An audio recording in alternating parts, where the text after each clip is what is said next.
Hey everyone, my name's Creighton. I'm going to talk about how virtues shape who we are as educators and how they impact the classroom environment, especially at the high school level, which is where I want to teach.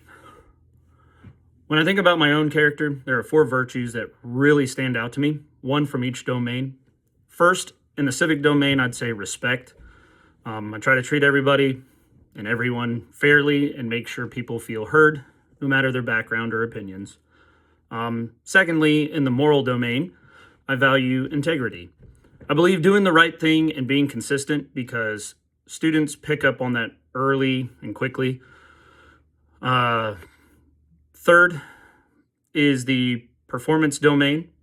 I'd choose perseverance. Don't give up easily. I think that is a huge aspect in high school careers. Especially whenever students can get discouraged, especially with everything going on in their lives and going on a lot of different situations that they're not really privy to. So the biggest thing is perseverance. In the intellectual domain, I value curiosity. I like learning, asking questions, and staying open to new ideas. And I want to bring that to my classroom. And I would hope to transpose that to my students as well. So that's kind of the idea there.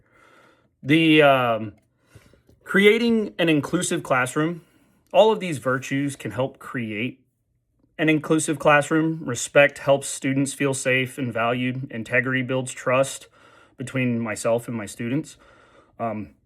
Perseverance shows that it's okay to struggle and keep going.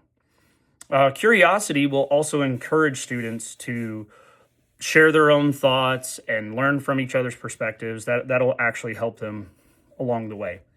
Critical virtues, something to really kind of think about, is the most important virtues for me as a teacher are respect, empathy, and integrity.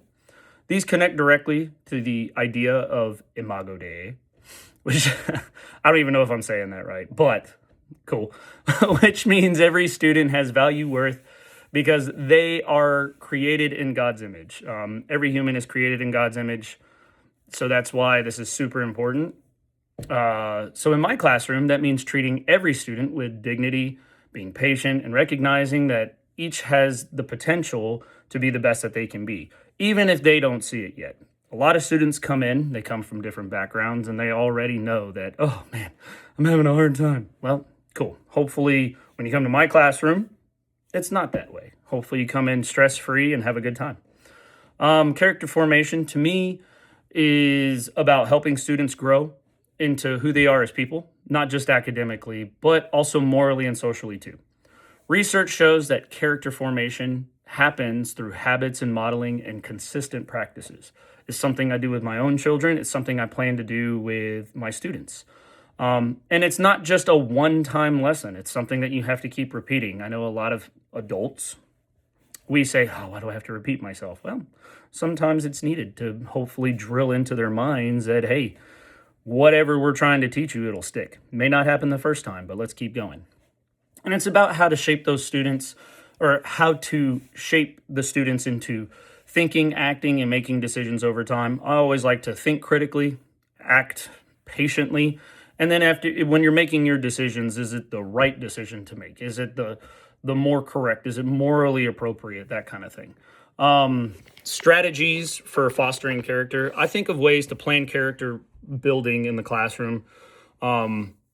First, me. I'm the first example. I will model my own behavior. I'll model what I do and how I say things, because the students notice what you do. For example, I had a teacher that I had a hard time with. Won't say names, but they had a hard time with me. The guy was very animated, but he would do things that I thought were very inappropriate, such as if you asked for a pencil, he'd throw the pencil at you. When we would get up onto the erase board and he would throw a eraser at you. I always found it kind of immature, but the way he would act actually translated to a lot of the students in his classroom. There was a lot of bullying, stuff like that going on, which really wasn't appropriate. You could take that same perspective with a lot of really good teachers that I had. I had an art history teacher that I loved to death. She was amazing. She would take everything I did, whether it was sports or anything. She was at every event, which was really, really cool. But she was an art history teacher. She didn't play sports. She didn't do any of that, but she was there, made me feel special. So that mutual respect is going to go a long way. Real life discussions, I know there's going to be a lot of those that are going on, and hopefully I'll be able to have, you know, something that I can help them with choices and consequences and different perspectives to hopefully push them into the right directions. But the last thing I really want to do is have that mutual respect and a community within my classroom so that everybody gets treated well is kind of the hope. So, but yeah, that's kind of where I really hope as everything goes. As far as my own growth, I plan to keep learning through professional development. There's always new things coming out, reading about character education, creation, that kind of stuff. Reflecting on my own teaching. There's a lot of times that even after a game, I reflect on how I played. It's going to be the same thing. My performance is always super important. So therefore, I need to make sure that I'm doing the best I can. So that type of reflection is very important to me. But at the end of the day, being a good teacher isn't just about content. It's also about those times whenever it's not just content. It's about relationship building. It's modeling and teaching, strong virtues and help my students grow better together. Not just better students, but also just making better people. Anyways, thank you so much for listening.